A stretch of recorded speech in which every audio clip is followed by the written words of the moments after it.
జై పూలే జై భీమ్. వేదిక మీద ఉన్న పెద్దలకి, ఈ సమావేశంలో ఉన్న నా అన్నతమ్ములు అక్క చెల్లెళ్ళందరికీ కూడా పేరు పేరున అమ్మ సావిత్రమ్మ జన్మదినం సందర్భంగా చేసుకుంటున్న ఉత్సవాలకు సంబంధించి ఆ జన్మదిన శుభాకాంక్షలు తెలియజేస్తూ, నాకు అవకాశం ఇవ్వమని నరేష్ని నేను కొంచెం ఒత్తిడి చేసిన. ఎందుకంటే నేను తనకు మాట ఇచ్చిన ఒక 1 అవర్ ఉంటాను. కొంచెం అనివార్యంగా నేను జనగాంకి కొంచెం అర్జెంటుగా వెళ్ళడం వల్ల, వెళ్ళాల్సిన ఒక పని ఉండడం వల్ల నేను కొంచెం ముందుగా అవకాశం ఇవ్వమని, ఈ స్పీచ్ అయిపోగానే నేను వెళ్ళడానికి అనుమతి ఇమ్మని చెప్పి ముందుగానే మిమ్మల్ని అందరిని అడుగుతూ, మిమ్మల్ని అందరిని ఇబ్బంది పెట్టినందుకు వేదిక మీద ఉన్న పెద్దలందరినీ కూడా సవినయంగా క్షమించమని అడుగుతున్నా. నేను ఈ సందర్భంగా ఒక మహిళగా, అందులో ఒక బహుజన మహిళగా నేను చెప్పదలుచుకున్నదైతే,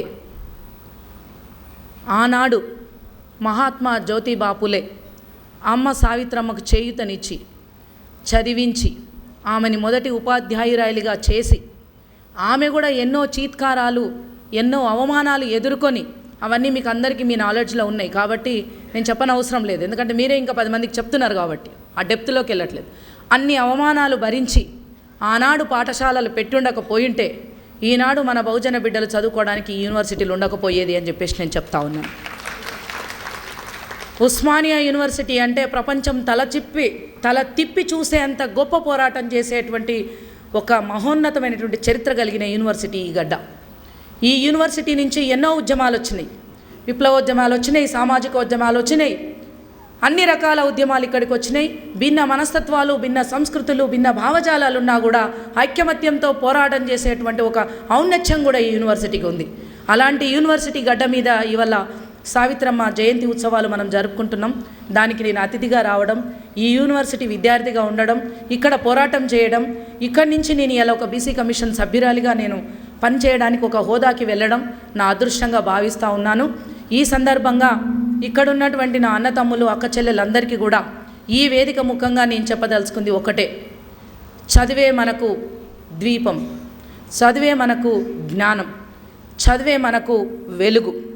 ఆ వెలుగునిచ్చి ఆ జ్యోతిని వెలిగించిన జ్యోతిబా పూలే సాక్షిగా ఆ చదువుని ఇంకా మారుమూల ప్రాంతాల్లోకి, ఇందాక సార్ చాలా గొప్పగా చెప్పారు, దీన్ని ఇంకా మారుమూల ప్రాంతాలకి ఎట్లా తీసుకెళ్ళొచ్చో మీ భావజాలాన్ని పాజిటివ్ దృక్పథంతో, అంతే పాజిటివ్ దృక్పథంతో మీ భావజాలాన్ని తీసుకెళ్లేటువంటి క్రమంలో చదువు యొక్క ప్రాముఖ్యతని మారుమూల ప్రాంతంలో ఇంకా ఎక్కడైనా స్కూల్ డ్రాప్అవుట్స్ ఉన్నాయంటే వాళ్ళంతా స్కూల్కి వచ్చి చదువుకునేలాగా చదువు ఒక ప్రాముఖ్యతని చెప్పాల్సినటువంటి ఆవశ్యకత మనందరి మీద ఉంది.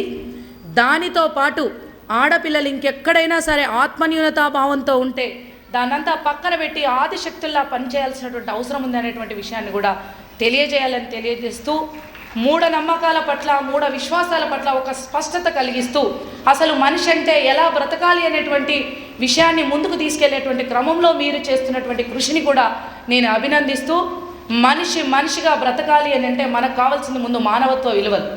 మనకు మానవత్వ విలువలు లేనప్పుడు మనం ఏ మతం ఆచరించినా, ఏ కులం ఆచరించినా, మనం ఏ భావజాలాన్ని తలకెత్తుకున్నా దాని విలువ ఉండదు అని నేను భావిస్తాను. కులాలకు మతాలకు అతీతంగా ఇవాళ మహాత్ముల యొక్క జయంతులను మనం జరుపుకుంటున్నామంటే వాళ్ళు ఇచ్చిన వెలుగే మనం ఇక్కడికి వచ్చాం. కాబట్టి నేను ఈ వేదిక ముఖంగా చెప్పదలుచుకుంది, మనమందరం కూడా ముందుగా మనుషులుగా మనం ఎలా బ్రతకాలి అనేటువంటి విషయాన్ని మనం గుర్తించాలి. మనకు కావాల్సింది చదువు, మనకు కావాల్సింది జ్ఞానం, మనకు కావాల్సింది శక్తి, మనకు కావాల్సింది ఉన్నత స్థానంలో నిలబడి ఈ సమాజానికి మనవంతుగా ఈ భూమి మీద పుట్టినందుకు చేయవలసినటువంటి పని. ఆ క్రమంలో మనం వెళ్ళేటప్పుడు ఎన్నో రుగ్మతలు ఇలా సమాజాన్ని పట్టి పీడిస్తూ ఉన్నాయి. ఆ రుగ్మతలన్నీ కూడా మీకు అవగాహన ఉంది కాబట్టి నేను ఇన్డెప్త్గా వెళ్ళట్లేదు. దాంట్లో భాగంగా డ్రగ్స్ మహమ్మారి కూడా ఇలా విలువైన యువతని కోల్పోవడానికి ఒక మహమ్మారిలాగా ఇలా సమాజాన్ని పట్టి పీడిస్తూ ఉన్నది. దాని గురించి కూడా మనం ఒక అవగాహన కల్పించాల్సిందిగా నరేష్తో పాటు మీ అందరికీ కూడా నేను విజ్ఞప్తి చేస్తూ ఉన్నాను. ఇలా ఆడపిల్లలందరూ కూడా ఎన్నో రకాల ఇబ్బందులు బయటికి వెళ్తే పడుతున్నటువంటి పరిస్థితులు ఉన్నాయి.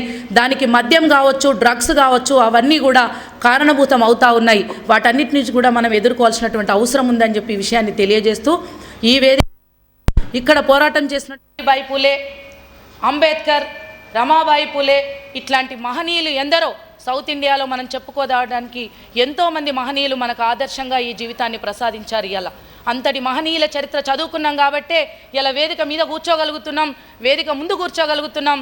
ఇలా మనం సమాజానికి ఒక దిశానిర్దేశం చేసే దిశగా మనం ప్రయాణం చేస్తున్నాం. కాబట్టి దీనన్నింటికీ కూడా మనకు కావాల్సింది చదువు, జ్ఞానం, ధైర్యం, శక్తి, సాహసం. దేన్నైనా ధిక్కరించగలిగేటువంటి దమ్ము, ధైర్యం, అన్యాయాన్ని ధిక్కరించగలిగే శక్తి మన లోపల ఉన్నప్పుడు ఎంతో శక్తితో మనం ఏదైనా సాధించగలుగుతాం అనేది నేను విశ్వసించిన కాబట్టే నాడు తెలంగాణ పోరాటంలో నేను పాల్గొన్నాను. ఇవాళ సమాజానికి నా వంతుగా నేను ఏదైనా చేయాలనేటువంటి కృషితో ఒక పొలిటికల్ ప్లాట్ఫామ్ ఎంచుకొని ముందుకెళ్తున్నటువంటి వ్యక్తిని. అమ్మ సావిత్రమ్మకి నేనిచ్చే ఘననివాళి ఏదైనా ఉంది అని అంటే ఒక ఆడబిడ్డగా ఈ భూమి మీద పుట్టినందుకు నా బిడ్డతో పాటు ఎంతోమంది ఆడబిడ్డలకి స్ఫూర్తినిచ్చే దిశగా పనిచేయాలనుకుంటున్నాను.